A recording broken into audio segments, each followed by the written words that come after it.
स्वागत है आप सभी का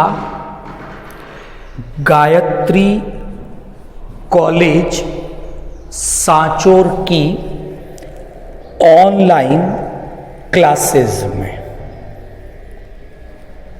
आज हम लोग बात करेंगे मधुमक्खी पालन एपी कल्चर से संबंधित जो साइंटिफिक मॉडर्न मेथड था उसके बारे में। डियर स्टूडेंट्स, कल के लेक्चर में हमने बात की थी और एक कंपैरिजन किया था एपी कल्चर से संबंधित ओल्ड मेथड और साइंटिफिक मॉडर्न मेथड का। तो वहां कल के लेक्चर में ऐसा हमने डिस्कशन किया था कि वर्तमान में एपी कल्चर के लिए साइंटिफिक मॉडर्न मेथड को, आधुनिक वैज्ञानिक विधि को प्राथमिकता से उपयोग में लिया जाता है और उसके कुछ कारण भी कल हमने डिस्कस किए थे। तो कल मैंने ऐसा बताया था कि जब एपी कल्चर मधुमक्खी पालन साइंटिफिक मॉडर्न मेथड से किया जाता है तो उस समय कुछ विशेष उपकरणों की, कुछ विशिष्ट व्यवस्थाओं की आवश्यकता होती है। तो ऐसी ही एक आवश्यकता या ऐसा ही एक विशिष्ट उपकरण कृत्रिम छत्ता है, जिसे अंग्रेजी में आर्टिफिशियल हाइव के नाम से जाना जाता है।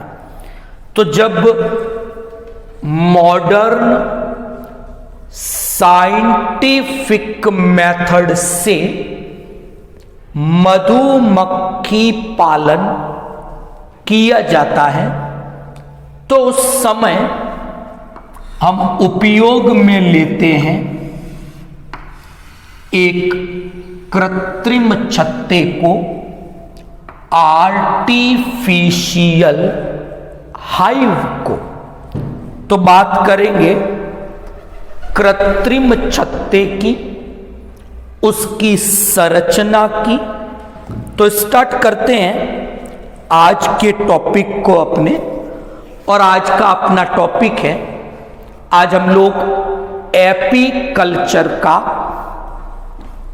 5th पार्ट डिस्कस कर रहे हैं और आज की चर्चा रहेगी कृत्रिम छत्ते पर, आर्टिफिशियल हाइव पर। तो मैं एक बेसिक सी स्ट्रक्चर आज के लेक्चर में आर्टिफिशियल हाइव की डिस्कस करूंगा। वर्तमान में कई प्रकार के कृत्रिम छत्ते मधुमक्खी पालन के लिए उपयोग में लिए जाते हैं। तो जो अलग अलग प्रकार के कृत्रिम छत्ते हैं उनके बारे में भी हम लोग कल अलग से एक लेक्चर में डिस्कस करेंगे। तो अभी आज हम केवल एक कृत्रिम छत्ते के बारे में और उसकी एक बेसिक स्ट्रक्चर के बारे में डिस्कस कर रहे हैं। तो एक वैज्ञानिक का नाम आता है सबसे पहले 1851 में, 1851 में एक इथोलॉजिस्ट थे, व्यवहारी वैज्ञानिक थे, जिनका नाम था लैंगस्ट्रॉथ। तो पहली बार 1851 में इन्हीं के द्वारा एपीकल्चर के उद्देश्य से एक कृत्रिम छत्ते का निर्माण किया गया। तो वर्तमान में जो अलग अलग प्रकार के कृत्रिम छत्ते उपयोग में लिए जाते हैं, वे सभी बेसिकली लैंगस्ट्रॉथ के द्वारा दिए गए उस मॉडल पर ही आधारित है। तो लैंगस्ट्रॉथ ने किस प्रकार का एक मॉडल कृत्रिम छत्ते का प्रस्तुत किया, उस पे हम लोग बात करेंगे। तो दो चीजें ध्यान रखनी है। कृत्रिम छत्ता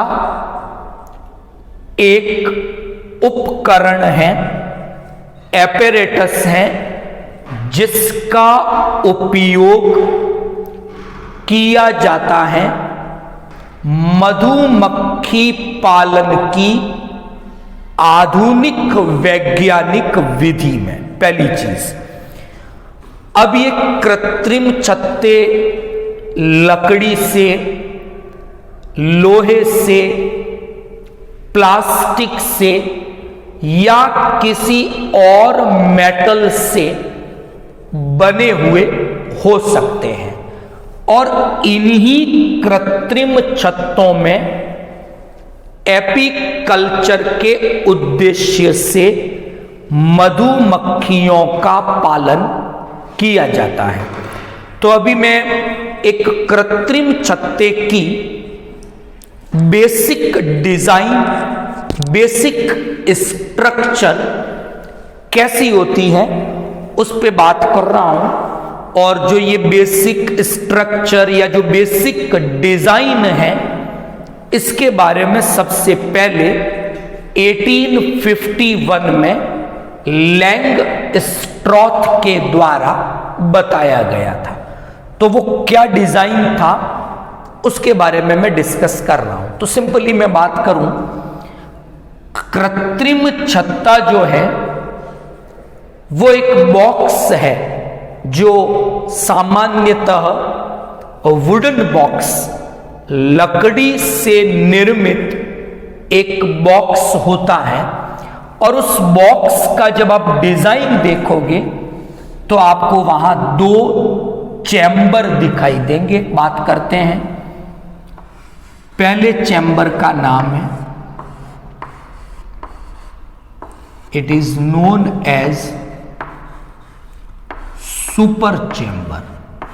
नाम ही सुपर चैम्बर है, यानी एक कृत्रिम छत्ते में इस वाले चैम्बर की पोजीशन ऊपर है, इसीलिए इस चैम्बर का नाम सुपर चैम्बर है।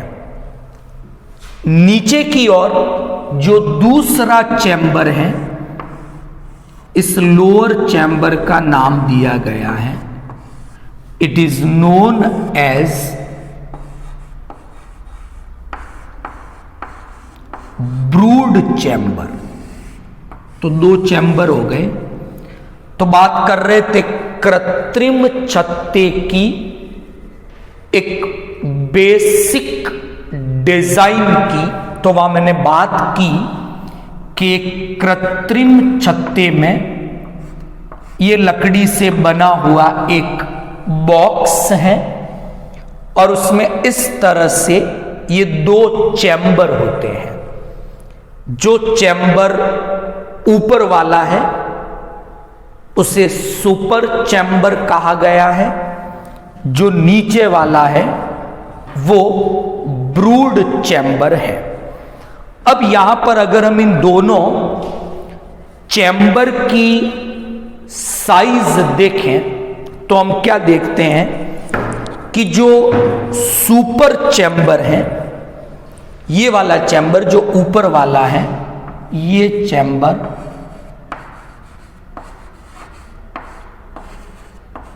आकार में थोड़ा छोटा है, स्मॉल साइज का एक चैम्बर है, जबकि जो ब्रूड चैम्बर है कंपेरेटिवली अगर मैं सुपर चैम्बर से तुलना करूं तो ब्रूड चैम्बर लार्ज साइज का है। तो दोनों की साइज अलग अलग है। सुपर चैम्बर छोटे आकार वाला चैम्बर है, जबकि ब्रूड चैम्बर बड़े आकार वाला एक चैम्बर है। अच्छा, आप दोनों में करेंगे क्या? सुपर चैम्बर में और ब्रूड चैम्बर में हम क्या करते हैं, कुछ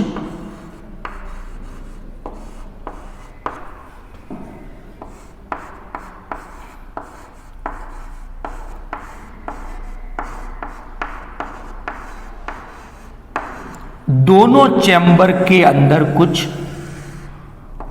कॉम्ब फाउंडेशंस रखते हैं। तो जो तीसरी महत्वपूर्ण स्ट्रक्चर जो एक कृत्रिम छत्ते की डिजाइन में है, वो है कॉम्ब फाउंडेशंस। अब ये कॉम्ब फाउंडेशंस क्या है? तो जब हम कॉम्ब फाउंडेशंस को देखते हैं तो दे आर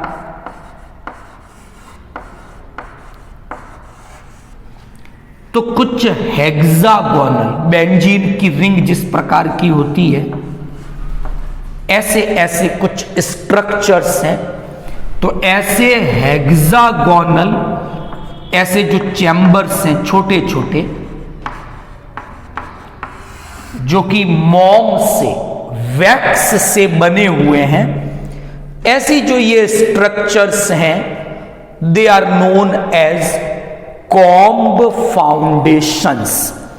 तो क्या किया गया कृत्रिम छत्ते में कि ऐसे ऐसे खूब सारे कॉम्ब फाउंडेशंस हैं, और इन कॉम्ब फाउंडेशंस को सुपर चैम्बर में भी रखा गया है और ब्रूड चैम्बर में भी रखा गया है।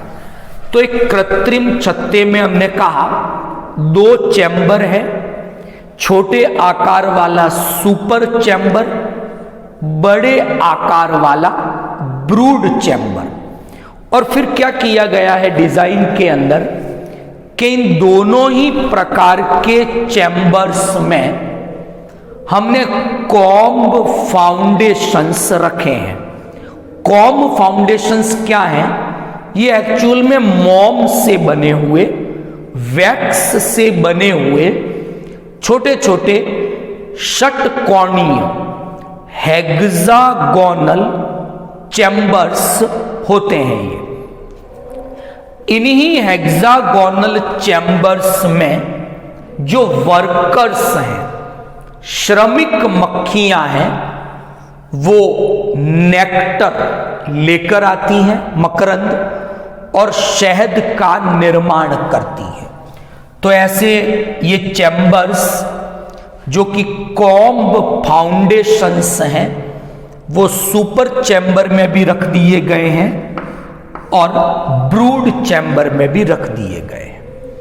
अब यहां एक चीज, ब्रूड चैम्बर में क्वीन मक्खी यानी जो रानी मधुमक्खी है, वो इस वाले चैम्बर में अंडे देती है। ठीक, तो यहां पर भी कॉम्ब फाउंडेशंस हैं, श्रमिक यहां तक पहुंचेगी और मकरंद से शहद बनाएगी। सुपर चैम्बर में भी कॉम्ब फाउंडेशंस हैं, वहां पर भी श्रमिक जो है वो नेक्टर, मकरंद इकट्ठा करके शहद बनाएगी। सुपर चैम्बर और ब्रूड चैम्बर ये दोनों एक दूसरे से अलग रहते हैं। तो यहां पर एक जाली लगी हुई है। तो ये इस कृत्रिम छत्ते का या उसकी डिजाइन का लास्ट पार्ट है। इसे क्वीन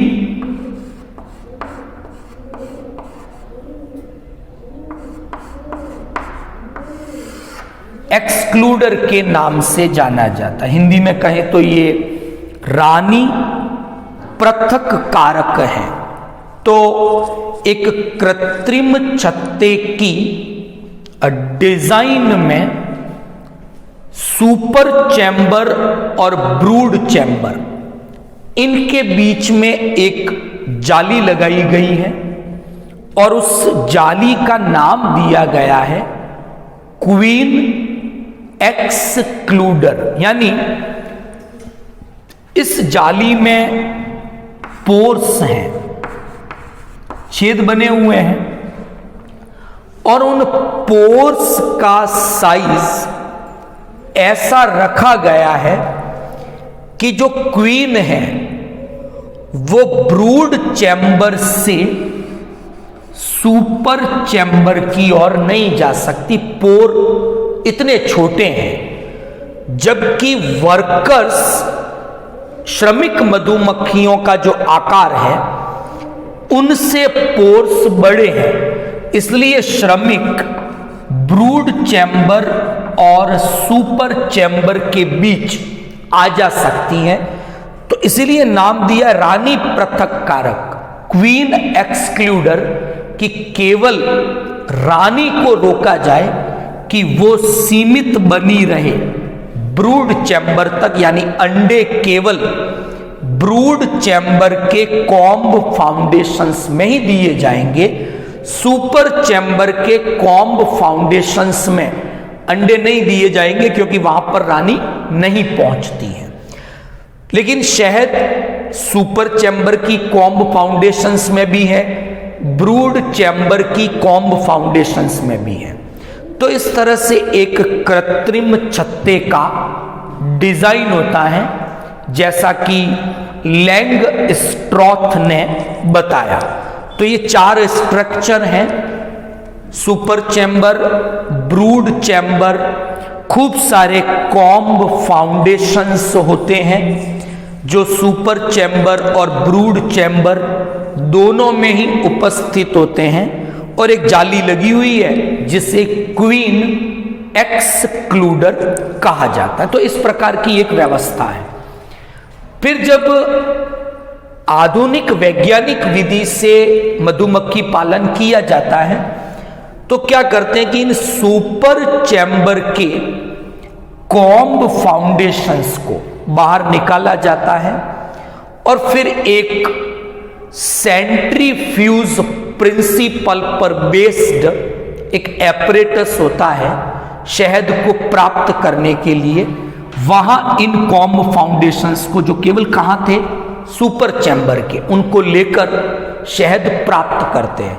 तो केवल सुपर चैम्बर के कॉम्ब फाउंडेशन ले रहे हैं, इसलिए वहां अंडों के आने की संभावना नहीं रहेगी, तो शहद जो प्राप्त होगा वो शुद्ध प्राप्त होगा। तो इस प्रकार की व्यवस्था या डिजाइन एक कृत्रिम छत्ते की होती है। तो वर्तमान में तो अलग अलग प्रकार के छत्ते उपयोग में लिए जाते हैं। तो कल हम डिस्कस करेंगे टाइप्स ऑफ हाइव्स के विभिन्न प्रकार के जो कृत्रिम छत्ते एपीकल्चर में उपयोग में लिए जाते हैं, उनका डिजाइन कैसा है और वो किस प्रकार मधुमक्खी पालन की आधुनिक विधि में उपयोगी हो पाते, उस पे हम लोग बात करेंगे। तो आई होप आज का जो अपना टॉपिक था कृत्रिम छत्ता, आर्टिफिशियल हाइव, उसकी स्ट्रक्चर, उसकी डिजाइन, उसके जो ये डिफरेंट पार्ट हैं और वो क्या क्या काम करते हैं, ये आपको इजीली समझ में आ गया होगा। वीडियो को ज़्यादा से ज़्यादा लाइक करें। आपकी कोई प्रॉब्लम है आप कमेंट बॉक्स में क्वेश्चन कर सकते हैं। Thank you all of you.